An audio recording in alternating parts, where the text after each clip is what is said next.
Hello friends, welcome back to a new episode of Cheesiest Man Alive, as he is U2ing me. I'm not a huge fan of U2. I like some of their songs, but I can't believe that they won Record of the Year twice at the Grammys. And just for that, my dear friend is going to get CANNONRUSH. It was going to be a technical Cheesiest Man Alive. We're gonna play some cheeses, but you know, your proxy stargates, this type of work, you know, the builds for which you actually need some skill in order to execute, not cannon rushes. But then my man introduced the thought of some Sunday, Bloody Sunday in my head, and all of a sudden I'm throwing down my pylon, sending out my first probe, and we're cannon rushing. Life can come at you fast, my friends. Life can come at you fast. And P-Power here is about to realize that as well. As my first probe's already here. Look at this. That's my first pylon. And second pylon, you kind of want to throw down at the last second. If you don't have to build it, you don't build it. It's as simple as that, really. Now, unfortunate. You give him a little bit of hope, you know, and he comes up to the pylon and doesn't quite make it out alive.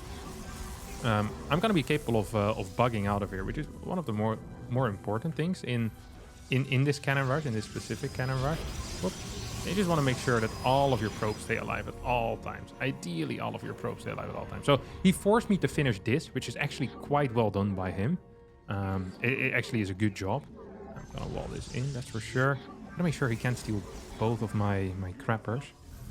This is too fast and it's also out of range. Let's hope he doesn't realize that. Because if he realizes that, I might actually be in a little bit of trouble. This is definitely... I should have built it one further down, actually. I've had this before where... Nah, that's definitely in range, right? Yeah, that's definitely in range. I think we're good. I think we're good for now. As long as he doesn't steal my 2 gases, I think we're in a playable position. I'll get a gas of my own already. Just 1. I don't need much more here. I'm gonna chrono boost this too. Okay, nice. That's in range. Thank the Lord. If that wasn't in range, I would have been proper upset. Just gonna start attacking these pricks as well. And I want to get a cybernetics sword down ASAP. So I'm just attacking as many of these probes as I can, pretending that I'm safe. Although these probes, you know, you could just pull some probes on my probes and it'd be fine. What's going on over here? Actually, I think I want to take out this... I think I actually want to take that out, don't I? Take out this pylon. There's warp gate on the way, which makes very little sense in my mind. So I'm believing that I'm being... I believe currently that I'm being void ray rushed here. I don't see any other thing that could be happening to me currently. I'm not seeing it. If there's anything that isn't a void ray rush that's currently happening to me, I'd be very surprised. I'm also very surprised he's going for a chrono on this. Like, what is that? What are we gonna see here, bud? Is this in range of all the buildings? I think it might be. You're not gonna finish that. I'm okay with this. He lost these bad boys. I'm gonna get a second battery. I simply just need it, I think. Like, there's no 2 ways around it. Start my warp gate as well. What is he doing, though? He probably already has a Nexus built somewhere. Should have maybe scouted for that a little bit more, huh? Should have probably scouted for that a little bit more. Can I attack both? Okay, definitely want to kill this thing first. I cancelled one of my batteries because I don't believe he actually went for a proxy Stargate. I think he's probably going to be building a Stargate, but I don't think it's actually proxied. This can take care of these bad boys. Okay, he has this. Okay, Stargate, Robo into Stargate. I think I just want Blink against this. Like, Robo into Stargate does not beat Blink at all. Pure Robo probably would be okay, but in that case I could get my own Stargate. But the way that he's playing here, I feel completely content going up like this. Another thing is that he can split his units very well. This is an absolute fact of life. If you get Immortals and Oracles, I guess if you get Oracles, you can kind of split off, but most likely he's going to go for Void Ray attack or a Void Ray defense. I was thinking of actually proxying a base. I mean, I might as well, no? Might I? Should I? Would I? Could I? Yeah. Actually, why not? I think it's a risky call because there's also an Adept out already. So the ability for him to scout is there. And that's the one thing that might scare me a little bit, is the fact that he can scout very easily. Because if that wasn't the case, I think I would be in a good spot. That's a fast one. That's a really fast one. Yeah, I think what he's going to do is going to try to contain me here on one base. And then this one is going to absolutely pay dividends.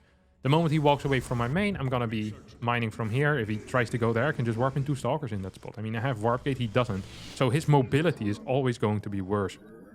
That is the one thing you always need to keep in mind when you're playing things like Immortal Void Ray is that you don't have the like one of the most powerful abilities that Protoss has, which is just the ability to warp all across the map. You can easily switch aggressive attention to a different spot, and with Void Ray Immortal, that can be really difficult to do. Splitting up your army with it also sucks because they really kind of they make each other strong. It's like Popeye and spinach. You know, you separate the two. Spinach can't fight you, and Popeye can't fight you, but you have them together, and boom. All of a sudden, it's a deadly combination. Well, I'm not sure if Popeye actually ever killed him, man. I didn't watch enough Popeye growing up. Ooh. This looks bad for me. And this looks bad because it is bad for me. So, it isn't weird that looks bad for me. It is legitimately quite bad. It does give me an opportunity to pick up this Prism, though. See what he's doing. So he's getting Cybernetic score. He wants to get his Warp Hit out. That's a second Immortal. I think he might have a single Oracle on the map. That's what I would do if I were him. This is not a single Oracle. This is absolutely not a single Oracle. Definitely want to kill this. Well, we can recall here, which is nice. I'm just blinking under here, blinking under. Actually dealt some real damage too.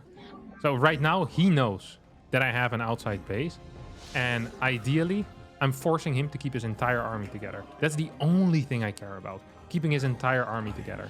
If I can do that, I think I eventually just win. You see, I'm not building workers anymore either because I don't think I need it. I don't think I do. He should probably build either go here with a single Adept or a single Oracle, which could put some pressure on, force me to warp in units there. But I need full production right now. Okay, I think this could be bad for him defensively. He does have a battery, but what is this garbage? Okay, we just clear all of his production cycles or all of his production buildings, and in a base raid we just straight up win, right? Oh, if we clear all of this, what's he gonna do? Like, I don't think there's a whole lot he can do. We could also go for probes. Oh, he's actually base trading. He's base trading. But we have a lot of buildings in this position. And we have micro ability as well.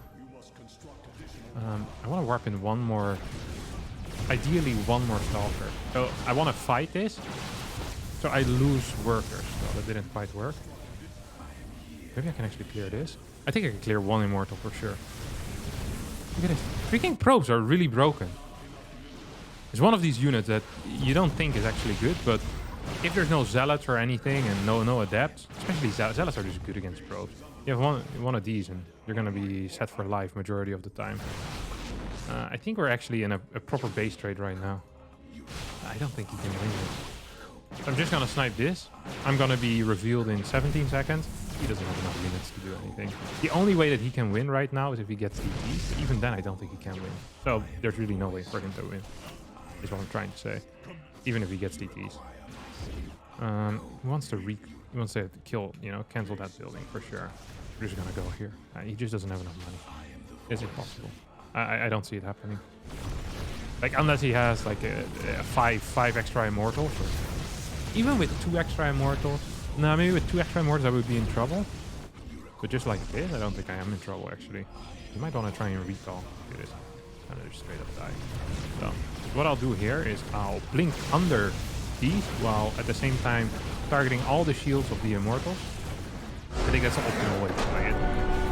Yeah, I don't think it would have mattered. I could have blinked in and right-clicked Immortals, would have been fine. But even when you're winning, you still want to play optimal in case there's like some surprise up their sleeve, You never know what's going to happen. Easy first game, or easy. Actually wasn't that easy at all. What was his real mistake here? I'm kind of curious. I think opening up with a robotics facility is okay if it's nearby, so you can actually pressure with the Immortals. But it was so far away that it took him a while. I actually think Stargate is way superior, both for the Oracle as well as for a Void Ray. He just forced out a lot defensively out of me, and that just wasn't the case here. Worker-wise, 22 to 23. Tech-wise, I think I'm fine as well. Like, the only thing... Yeah, the only tech that he really has on me is this Robo. If that was a Stargate, I actually could be in a little bit of trouble. Just with an Oracle taking out like 4 or 5 workers would have probably been pretty big. He gets Uber supply block, then loses Cybernetic Score. I think at this point I'm just winning as well. Nice. All right. That's the first win here. And we're going to pop the GG counter over to 130. And 76 because he did tap out with a GG. All right, now we got Strange. Once again, inside and out. This is the problem, you know? Yeah, this really is the issue, I think. You know, you keep getting inside and out again and again and again, and it's just such a beautiful map for cannon rushing. It's not what we're gonna do. I wanted to actually play some more technical builds. I really did. I woke up this morning and I thought to myself, you know what's beautiful? Wins that, you know, have some theoretical backing that require a little bit of mechanics as well, rather than just these weird cannon rushes that I've been doing. You know, as I thought to myself, I'm gonna go for it today, and we're gonna start with a proxy Stargate then. Actually, just a little bit of a proxy Stargate. We'll put it very close to our opponent, extremely close, like kind of crazy close, where it's like, ooh, you know, these are the very scary ones to put down as well, because if they find it, they build like 4 stalkers, you probably lose the game. You can maybe still pull some moves, but it's gonna be tricky, you know. So we got our second gateway done. Strange is a player that doesn't play a lot of 1 gate, by the way. He's a bit of a 2 gate enjoyer as well. He loves the proxy. He loves the proxy robo, loves the proxy gate. He's just a fan of that type of stuff. So I hope he's not proxy gating me. Proxy gate is almost a default win against what I'm doing. I could build it here. It's slightly closer, but here I think it's slightly safer. And I think I'm going to prefer my safety here over the 3-second faster Oracle that's going to be hitting his main base. I think that's the correct call as well. Actually, we'll play a variation. This is a really cute variation that not a lot of people play. And he's probably going to be a little bit confused by it as well. It's just one of these things where...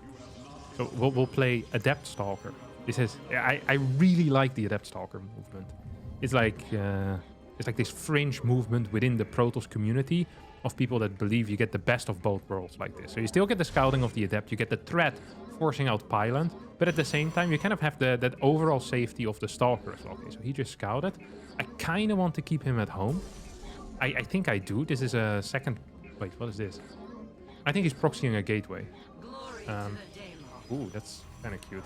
So, what's important here for me to do? So he has Adept. I'm just going to run around then. These are 2 Zealots. That fakes the fact that I'm building Unit 3 and 4. So I don't actually have gas for Unit 3 and 4, but this makes him believe that I have Unit 3 and 4. Which is not actually the case, because it's fake. That's how fakes work, of course. But yeah, now I actually have the money. I'm gonna start these units 3 and 4. Ooh, he's all around the map.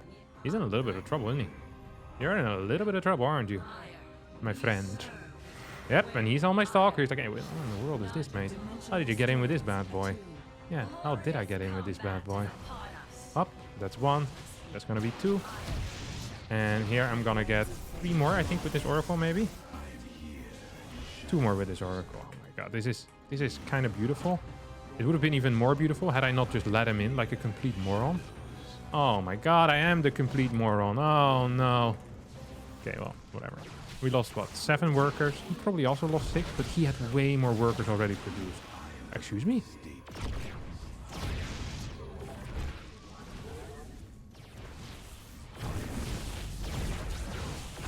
What?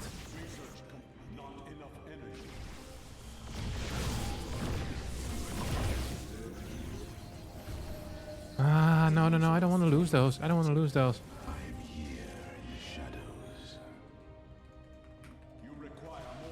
Come on, Kev. Let's go. Oh no, I hate it when this stuff happens.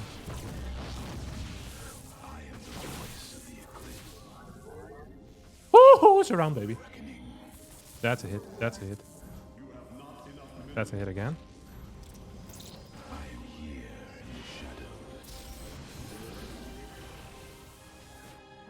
Okay, so all of these units. Do I have a? I thought I built a Void Ray as well. Guess I had it. Uh-oh. Yeah, it is actually an issue for me. Okay. Get every single worker here. The issue is that I don't think I can actually kill him. Nah, he has too many. He has too many. Simply has too many right now. Oh, I was relatively close as well to it. I really believe so. Because if I can go home at some point and I can clear the final stalkers, I have these 2 oracles alive. Oh! If these 2 adepts didn't get in, I think I just win the game. I have so much more money in that case. I should have cancelled my Nexus quicker as well. Oh, almost left without GG there myself. I think that would have just instantly reset the GG counter if I would have done that. I think it should have. It definitely should have. Oh, that was a frustrating little one. Let's have a look what this is. What was this garbage, my friend? Adept. Okay, so Robo Adept, Warp Gate, Stalker, Immortal, Stalker. Yeah, 3 gate as well. He had a lot of cash. He was slightly too late initially, but yeah, those adepts getting in was too much. I should have realized he was going to attack me with the adept still, and I should have just rewalled ahead of time while I was microing my oracle. That was actually kind of stupid. Super predictable, and I fell for it. To be fair, he also fell for my initial adept, so, you know, we're kind of both idiots, but that was the bigger one in the end, as I lost the points here to Strange. Very, very annoying. Oh, now we got Eric over here. The map is Waterfall. What do I want to do then? Okay, I've seen this build out of Hero, okay? This is a Hero classic. Hero and Max Packs classic. I've seen this build being played. And I was thinking to myself, is this any good? And I don't know. No, Hero and Max Packs. This is a Glaive Adept build. I think you're supposed to block your opponent actually with it, but it's fine. We don't need to block. Blocking is for idiots anyway. You're getting a little bit extra money, which makes the build a little bit easier to execute as well. And this particular build is like a 6 gate or a 5 gate Glaive Adept. Once again, slightly more technical, but a very good build. It's one of these things that you see at a high level, you think to yourself, I bet if I do that, I'd never win. And then you do it, and indeed, you don't win. Because the other guy has like 12 roaches, get absolutely blasted. Now, the key to that is continuing to pressure, basically. Is you never give up with your attack. You just, when you truly believe it's over, that's when you keep pushing harder. That's often the key with all-ins as well. It's just being very decisive. Like when you see Hero win, it is because even when another Protoss player would think to himself, okay, there's no more damage that I can deal right here, Hero looks at the situation and thinks, there probably isn't any damage I can deal, but maybe I can. And he goes for it, wins the game, ta-da. Just like that, it's over. Now, we're going to do the same here. We're going to start off with a... I kind of want to go for a 5 gate, I think. 5 gate Glaive, and we follow that up with a 2 Disruptor, 3, 4 Disruptor. Just a massive Disruptor all in. But that's only, of course, if we can afford it. I'm not actually sure how easy it is going to be to afford absolutely everything with this build order. Like I said, I've thought a little bit about it, and I've done the mental math, but it's been a while. I'm not much of a Glaive player, personally. You know, it's for people that are a little bit faster. Once you grow old and slow, you want to just play oracles and sit at home and, you know, kill a drone here, kill a drone there, have a good time overall. It's a different vibe that you're going for if you're playing. What is this guy doing? Oh my god, he's coming straight up into my main. We'll give him a good luck, have fun for that. That's ridiculous. This is really bad because he doesn't actually see how many adepts I'm building or how many adepts I'm chrono boosting. This is actually considered a mistake by most Zerg players. Because you don't know what you need to do against this. So that is actually usually considered a mistake in general. Like if you don't, you know, if you have no info at all. So just a heads up there, okay? That this is a mistake, most likely. Gonna get another unit, 3rd unit. Let's do it. Oh, not gonna send this in, of course, because we don't really care. We don't want to actually deal damage yet. The bad boy out. We wait a little bit with these, because we don't need it immediately. And then now we shade in with both. This is our time to shine, okay? This is our time to shine. Hop. Hop. And we piss off again. Okay, we don't actually want to lose anything. It's really important. Is the keeping every single unit that you're going to use for your all-in, keeping them alive, is an absolute key thought for all-ins in general. It's just whenever you're... Oh crap, this stalker needs to move back home. Whenever you're trying to deal damage, it's just to make sure that the priority is always on keeping, or almost always on keeping the units alive. Because it's the same with an oracle, right? Imagine you have an oracle, and this oracle has 6 kills already. And then you can get 2 more kills, but the oracle will die. You could think to yourself, well, I already have 6 kills, 8 kills, and I lose an oracle. That is definitely a good trade. Like, I mean, and it is a good trade. Like, you can lose one Oracle if you only got if you got 8 kills with it. You know, that's pretty decent. I could live with that for sure, and so should you guys. The thing is, though, you could have also just gone home after you had killed 6 workers. So really, the trade you're making isn't 8 kills for an Oracle. It is 2 kills for an Oracle, because those 2 extra kills you didn't need. You already had a lot of kills. You got greedy, and then you lost your Oracle.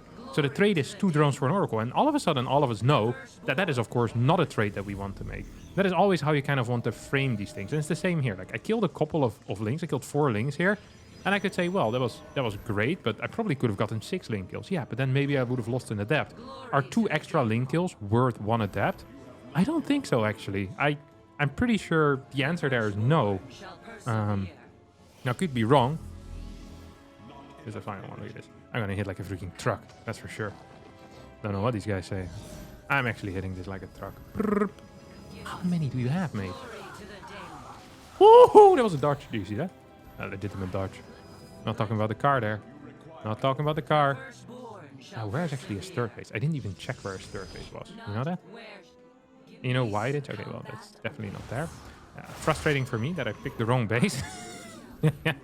This is why usually you scout a little bit more. Okay, even when you're cheating, it's important to have the info, to have the deeds. Oh, that's that.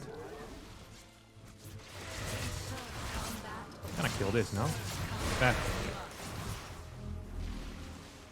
Can I actually just finish this? I think I can. I want to shade into the main as well.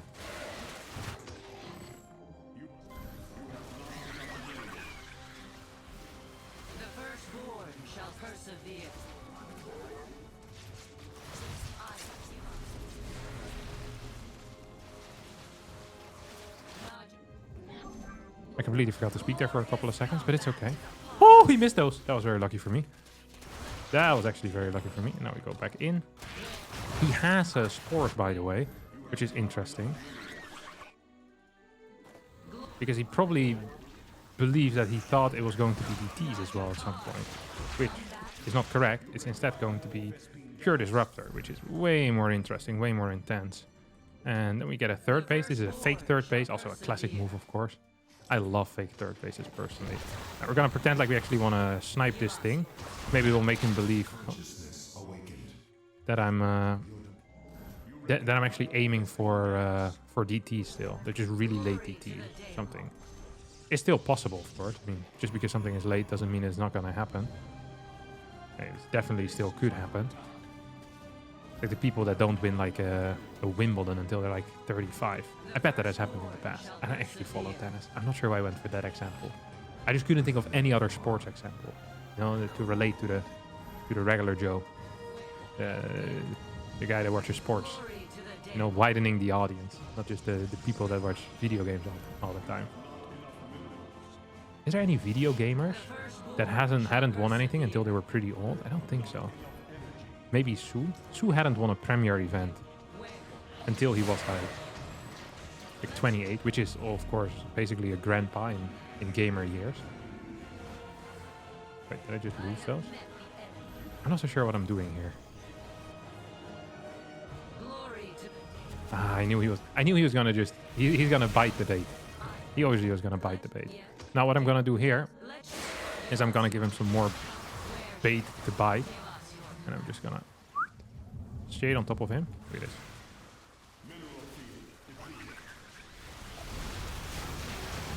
That's a hit. And that's gonna be another hit as well. I can feel it.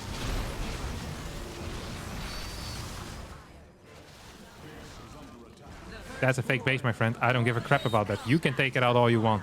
This is a win. What's the chance he GG's? I'm calling 20%. Type it in the comments, quick. 20% chance he's GGing me. 20%. Give me the odds. Give me the odds. Or just give me a yes or no. Will he GG? Yes or no? I'm just not feeling it. Look, he's coping right now. This is major cope. This is actually major cope. This game is over. Okay. I have the ability to basically one-shot everything that pops. Oh my god, I'm losing this. Not the game, but the prism. I never would have lost this game. It's actually impossible. I think a gold player would be capable of winning from this point on out. If we give... GG. 20% comes through. Eric, so mannered. Playing for the Cranky Ducklings. Everyone that plays for the Cranky Ducklings usually is very mannered. I like those guys. All right. That's going to be it for me today, my friends, with another GG in the pocket and another 10 MMR. Why did he get minus 38? Holy crap. Who did he hurt at Blizzard? What is that? He must have seriously pissed someone off. He beat the guy that said his uncle worked at Blizzard. And this guy's uncle actually worked at Blizzard. Now he put like a spell on this guy's account. And every time he loses a game, minus 38. He beat Cyril, plus 3. Poor Eric. It's only down from here. Just like with this video, because this is going to be it for me today. Thanks so much for watching. Hope you did enjoy it. If you did, don't forget to like button, subscribe to the channel. I'll see all of you next time for a new one. Bye-bye.